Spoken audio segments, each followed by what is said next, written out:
हुआ था social media के माध्यम से, जिसमें कि बेनीपट्टी थाना अंतर्गत ग्राम कटैया है, उसके एक व्यक्ति है मोहम्मद फिरोज, जिसमें उन्होंने पुलिस पे आरोप लगाया था कि वाहन चेकिंग के दौरान में उनके साथ मारपिटाई की गई, उन्होंने कुछ चोटें भी दिखाई थी। तो इस पूरे मामले को बहुत ही सीरियसली लेते हुए मेरे द्वारा डीएसपी हेडक्वार्टर के नेतृत्व में एक जांच टीम का गठन किया गया था और डीएसपी हेडक्वार्टर ने पुलिस स्टेशन में जाके सारी चीज़ों को देखा है, सीसीटीवी कैमरा जो वहाँ लगे हैं और अन्य पदाधिकारियों का बयान लिया है, जो पीड़ित व्यक्ति हैं उनका भी बयान लिया गया है, उनके परिजनों को बयान लिया गया है। उसके बाद उन्होंने अपनी जांच रिपोर्ट दी है और जांच रिपोर्ट के बाद इसमें मेरे द्वारा कार्रवाई की गई है, जिसमें कि कुल 5 लोगों को सस्पेंड किया गया है, जिसमें थाने के सह आनी मुकेश कुमार, हवलदार रंजीत कुमार, सिपाही विक्रम कुमार, चौकीदार सुरेश पासवान और चौकीदार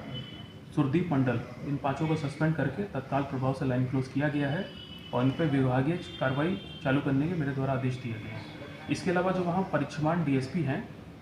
उनको भी वहाँ से स्थानांतरित करते हुए मेरे द्वारा पुलिस हेडक्वार्टर यहाँ पे पुलिस अधीक्षक कार्यालय में अटैच किया गया है और वहाँ पे जल्द ही नए थानाधीश की नियुक्ति की जाएगी।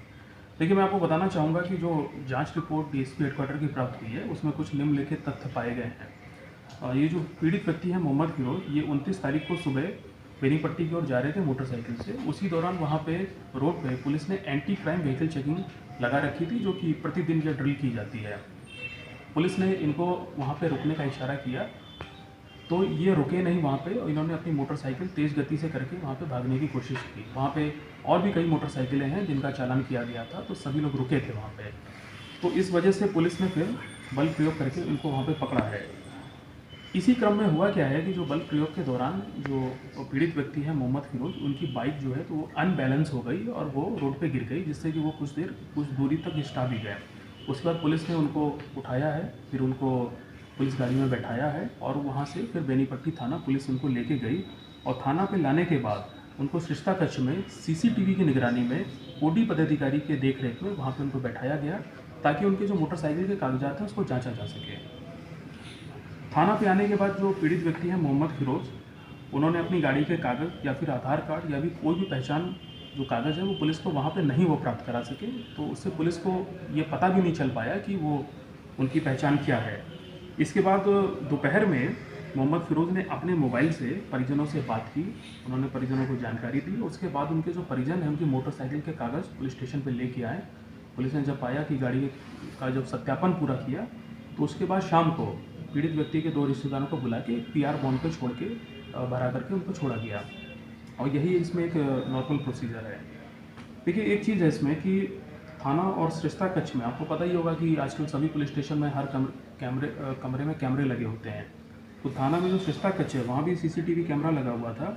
और हम लोग ने जितना भी अवलोकन किया है, कई सारी फुटेज देखी हैं, घंटों की देखी हैं,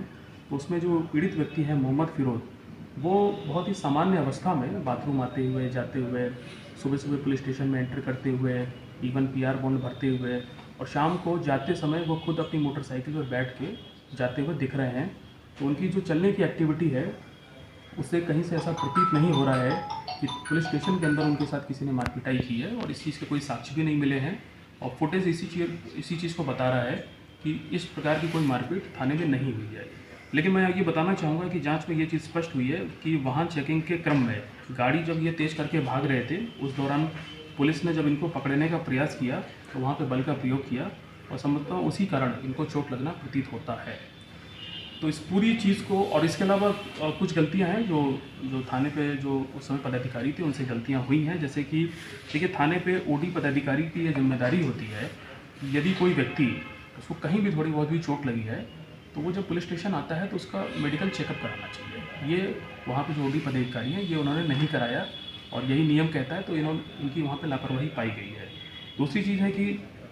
थाने में जब भी किसी व्यक्ति को लाया जाता है तो तत्काल उसके परिजनों को सूचित करना चाहिए, ये भी नियम है। तो वहाँ जो पुलिस पदाधिकारी उस समय मौजूद थे, यहाँ भी उनकी लापरवाही गई है, उन्होंने ये नहीं किया। तो इन सब चीज़ों को बहुत ही सीरियसली लेते हुए मेरे द्वारा इन 5, इसमें 2 चौकीदार हैं, 1 सिपाही है, 1 हवलदार है और 1 एएसआई है, इनको तत्काल प्रभाव से सस्पेंड कर दिया गया है और जो वहाँ पे परिक्षमान डीएसपी थे उनको भी वहाँ से क्लोज कर दिया।